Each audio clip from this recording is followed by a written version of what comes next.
Au sommaire de cette édition, l'Égypte, où l'étudiant italien disparu 10 jours plus tôt a été retrouvé mort dans un fossé.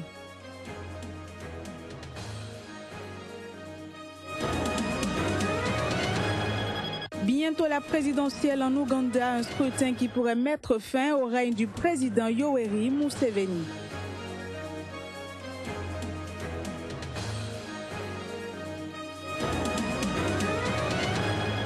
Et puis, en fin d'édition, nous irons en Syrie où des frappes russes ont fait au moins 21 civils, dont 3 enfants morts.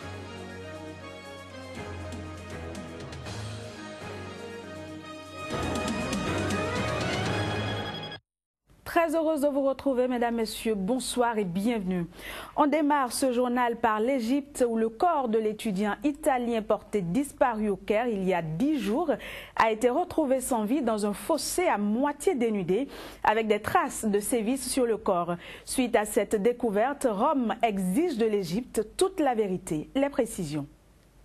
Giulio Regeni, 28 ans, doctorant à l'université britannique de Cambridge, puisque c'est de lui qu'il s'agit, faisait des recherches pour une thèse sur les mouvements ouvriers en Égypte quand il a mystérieusement disparu le 25 janvier au centre de la capitale égyptienne, jour du 5e anniversaire de la révolte populaire de 2011 qui mit fin au régime de Hosni Moubarak. 10 jours après, il a été retrouvé mort dans un fossé à moitié dénudé avec des traces de sévices sur le corps. Il avait des bleus et des blessures sur tout le corps, en particulier sur le visage et dans le dos, et le bas était dénudé, a confirmé Ahmed Nagui, le chef du parquet chargé des affaires criminelles au Caire. Pour l'heure, toutes les hypothèses restent ouvertes sur la mort de l'étudiant italien, dont celle du crime crapuleux. Afin que la lumière soit faite sur les circonstances de sa mort, Rome s'attend de la part des autorités égyptiennes à la plus grande collaboration à tous les niveaux, à la lumière de la gravité extrême de ce qui est arrivé à notre citoyen, a insisté le secrétaire général du ministère italien des Affaires étrangères, Michel Valesise. Direction le Burundi, l'explosion de 3 grenades en plein centre-ville de Bujumbura a fait au moins 1 mort et 5 blessés ce mercredi. Un bilan encore provisoire, mais il faut noter que toutes les victimes de l'explosion sont des civils. Les détails. Ces explosions, qui ont eu lieu à une dizaine de minutes d'intervalle, ont semé un vent de panique parmi les passants, selon des témoins. En effet, à en croire Freddy Mbonempa, le maire de Bujumbura, 2 grenades ont explosé près de la poste centrale, faisant un tué et 2 blessés.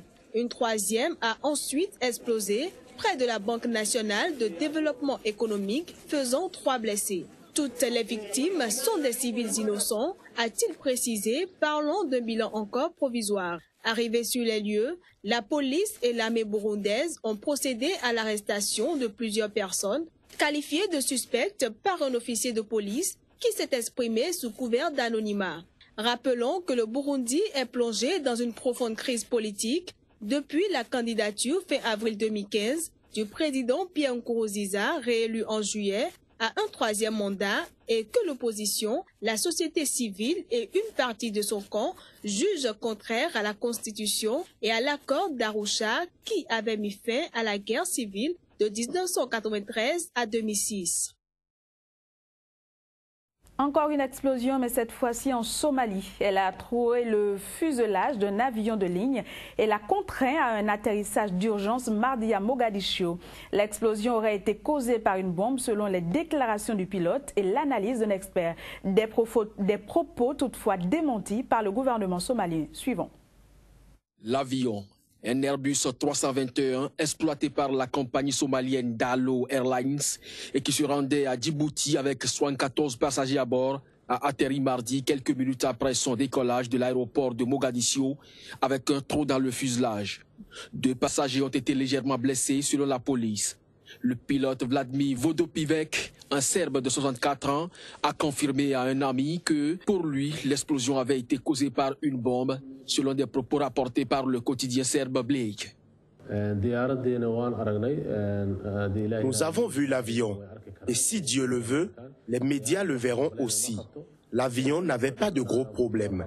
Les informations qui indiquaient un moteur en feu sur l'avion sont fausses.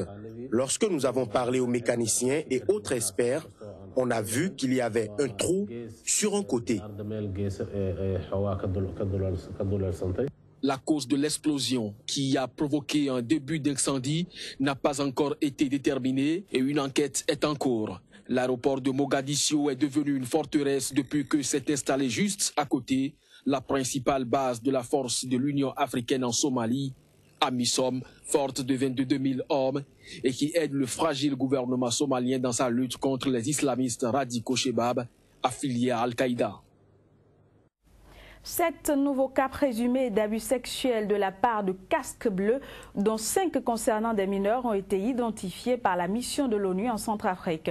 La MINUSCA a identifié 7 nouvelles présumées victimes d'exploitation et d'abus sexuels à Bambari, une ville du centre. L'ONU a décidé de rapatrier les 120 soldats congolais déployés à Bambari du 17 septembre au 14 décembre 2015.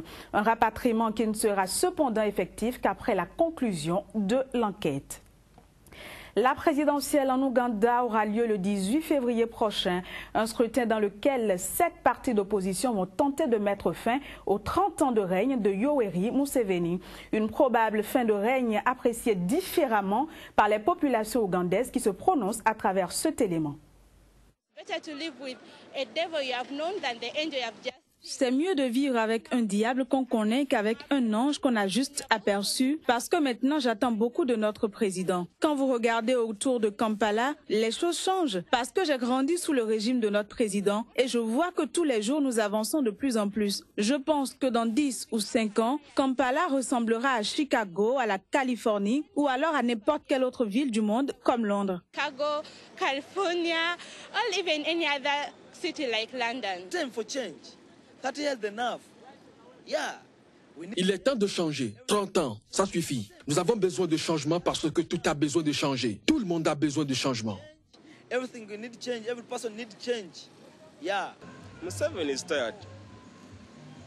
Museveni est fatigué. C'est un vieil homme. Maintenant, nous voulons que des gens qui ne soient pas des soldats nous dirigent. Présidentiel au Bénin, le candidat Sébastien Adjavon peut désormais compter sur le soutien de la commune de Savè. Les élus locaux et communaux de la localité et de ses environs ont, à travers un meeting, réaffirmé leur soutien indéfectible aux valeurs que prône le candidat, et ceci pour assurer son élection dans le cadre du scrutin du 28 février. Savè, commune du département des Collines, dans le centre du pays, réaffirme son soutien au candidat Sébastien Germain Adjavon. Réunis à l'appel d'un ancien maire de la commune, les populations sont sorties témoigner leur soutien au projet du candidat pour le Bénin. L'alternance au sommet de l'État que consacreront probablement les résultats du scrutin du 28 février 2016 suppose que chaque électeur ou chaque électrice puisse donner réellement de sens à son vote.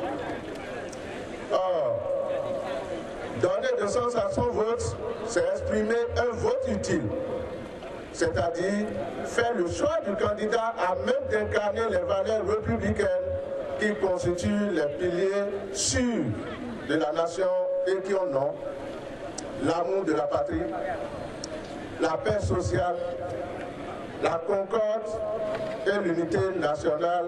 Le seul projet de société ayant particulièrement focalisé les attentions, c'est indéniablement celui de l'homme de parole, de pragmatisme, l'homme qui, de par son altruisme et sa générosité, prouve à suffisance son ferme engagement et sa ferme détermination à lutter contre la paupérisation ambiante afin de garantir à ses compatriotes le bien-être et le bien-être à la fois. Il s'agit bien sûr de son Excellence, le président Sébastien Germain Adjavon. En plus d'une multitude d'élus locaux, 10 conseillers communaux sur les 17 que compte la commune sont résolument engagés à œuvrer pour une brillante élection du candidat. Et dans cette quête, ils peuvent compter sur nombre d'élus locaux et communaux de la commune sœur de Wessé. Nous également, élus locaux de la commune de Wessé, sommes prêts à accompagner le président Adjavon dans sa bataille de développement. Ici comme ailleurs, les vagues de soutien pour le candidat Sébastien Germain Adjavon s'intensifient aussi vite que s'avance la date fatidique du 28 février 2016. Au moins 21 civils, dont 3 enfants, ont péri jeudi dans des frappes russes sur 6 quartiers rebelles de la ville d'Alep, au nord de la Syrie. L'offensive du régime syrien, appuyée par l'aviation russe, a par ailleurs entraîné la fuite de près de 40 000 civils depuis le début de la semaine. Reportage. C'est la première fois que l'OSDH est en mesure de confirmer des frappes russes sur l'ex-capitale économique de Syrie. Jusqu'à présent, les frappes russes se concentraient sur la province d'Alep, a indiqué le directeur de l'Observatoire. La Russie dément viser des civils dans le cadre de sa campagne militaire lancée en Syrie en septembre dernier. L'armée syrienne, soutenue par l'aviation russe, a réussi à resserrer l'étau mercredi autour des rebelles dans la ville d'Alep après avoir coupé leur principale route d'approvisionnement, un nouveau succès pour le régime depuis l'intervention de Moscou dans le conflit. Les troupes du régime menacent désormais d'assiéger totalement les quartiers rebelles de la deuxième ville de Syrie. D'après l'OSDH, les personnes ayant fui se sont dirigées vers la ville kurde d'Afrin, plus au nord de la zone des combattants entre régime et rebelles, ainsi que vers des régions frontalières de la Turquie. Ces déplacés ne peuvent pas entrer en Turquie car le poste frontière est actuellement fermé aux réfugiés. À Londres, où se tient la conférence des donateurs pour les réfugiés syriens, le Premier ministre turc, dont le gouvernement est opposé au régime syrien, a également fait part de son inquiétude vis-à-vis des milliers de personnes fuyant l'offensive de l'armée. Et puis une note sportive pour finir. Au Nigeria, l'équipe de football de Maiduguri, les El Kanemi Warriors, espère jouer à domicile pour la prochaine saison du championnat nigérian. Ceci après 2 années d'exil à cause des islamistes de Boko Haram. Images et sons. Les islamistes de Boko Haram les empêchent de jouer à domicile depuis 2 saisons. Mais à quelques semaines de la reprise du championnat, les El Kanemi Warriors de Maiduguri reprennent l'entraînement dans leur ville. Ils espèrent bien affronter les clubs nigérians à domicile et prouver ainsi qu'une paix fragile est de retour. Là où il n'y a pas de paix, il n'y a pas de football. Le football peut faire revenir la paix dans la communauté. Par la grâce de Dieu, après 1 ou 2 matchs à l'extérieur, nous devrions revenir à Maiduguri pour jouer. Cela rendra les gens heureux. Le football aura ramené la paix dans la région. La ville de Maiduguri, berceau de la secte islamiste Boko Haram, est ravagée depuis des années par des vagues d'attentats. Une terreur permanente qui a forcé le club à s'exiler. Mais les efforts déployés par l'armée pour contrer les insurgés de Boko Haram rassurent les joueurs. Pour l'équipe, pouvoir recevoir à domicile leur donnerait des ailes. On espère intégrer les meilleures équipes du continent. Ça fait un bout de temps que la ville est pacifique, près de 3 ans. Les seules attaques qui ont lieu à Maiduguri, c'est à l'extérieur de la ville, pas à l'intérieur. Même enthousiasme parmi les supporters. Une quarantaine d'irréductibles suit le club dans tous ses déplacements, risquant au passage leur vie sur les routes piégées par les islamistes. Tout le monde est heureux que notre équipe soit de retour en ville. Pendant presque 3 ans, nous n'avons pas vu notre équipe adorée. Nous étions toujours sur les routes de Kano à Katsina, toujours à faire des allers-retours. La décision du retour du championnat à Maiduguri est désormais entre les mains de la Ligue nigériane de football. Les 19 autres clubs devront également accepter de se déplacer dans le nord-est du pays. Mais le retour du foot serait un message fort des progrès de la lutte pour reprendre le contrôle de la région des islamistes de Boko Haram. Fin de ce journal, merci de l'avoir suivi et bonne soirée à toutes et à tous.